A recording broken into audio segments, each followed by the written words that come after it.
नमस्कार, मेरा नाम डॉक्टर सेबेस्टियन मार्कर है। मैं रूमता हॉस्पिटल जयपुर में कंसल्टेंट गैस्ट्रोएंटरोलॉजिस्ट हूँ। आज हम बात करेंगे डिस्पेप्सिया के बारे में। तो मेडिकल टर्म्स में डिस्पेप्सिया हम बोलते हैं जिससे आमतौर पे लोग इनडाइजेशन या खाना ठीक से ना पचना बोलते हैं। इसके मुख्य जो सिम्टम्स होते हैं उसमें पेट के ऊपरी हिस्से में दर्द, भारीपन, जलन या खाने के तुरंत बाद पेट में भारीपन सा फील होना, इस तरह के सिम्टम्स लेके पेशेंट हमारे पास आते हैं।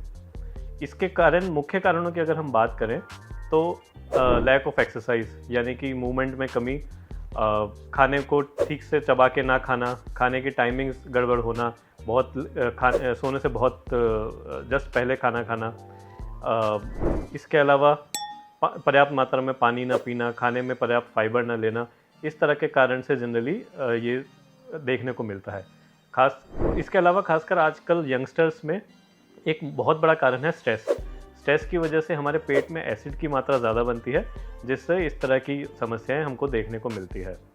तो क्योंकि ये लाइफस्टाइल से रिलेटेड बीमारी है, तो जब हमारे पास पेशेंट्स आते हैं, खासकर यंग पेशेंट्स जब आते हैं, तो हम उनको लाइफस्टाइल चेंजेस की सलाह देते हैं। किन स्थितियों में हम इन्वेस्टिगेशंस करते हैं या कब आपको डॉक्टर के पास तुरंत आना चाहिए, ये जानना बहुत ज़रूरी है।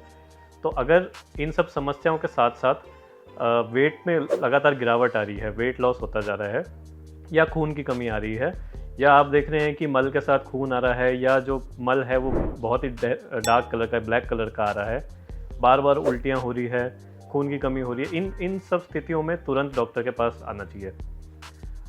तो इसके लिए इन्वेस्टिगेशन हम क्या करते हैं, जनरली हम रूटीन ब्लड टेस्ट करते हैं देखने के लिए कि जैसे खून की कमी होना या कोई समस्या तो नहीं है।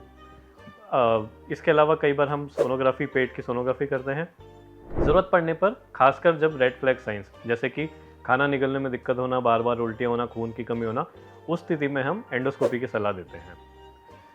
जब पेशेंट के सब टेस्ट कर लिया और सब कुछ नॉर्मल आ रहा है, तो उस स्थिति में हम इसको फंक्शनल डिस्पेप्सिया बोलते हैं, जिसमें कि सब रिपोर्ट्स नॉर्मल आ रही हैं लेकिन पेशेंट को परेशानी फिर भी है। तो इसको बेसिकली हम इस तरह से समझाते हैं कि पेट की जो काम करने की तरीका है उसमें गड़बड़ी है। तो इसको ठीक कैसे करना है, क्योंकि हमने बात करी कि ये लाइफस्टाइल से होने वाली समस्या है, तो सबसे मोस्ट इम्पॉर्टेंट इंटरवेंशन है लाइफस्टाइल को ठीक करना।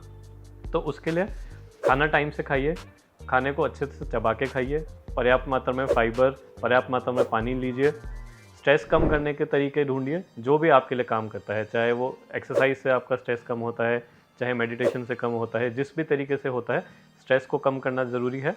इसके अलावा रेगुलर एक्सरसाइज और एक रेगुलर हेल्दी लाइफस्टाइल से हम इसको ठीक कर सकते हैं।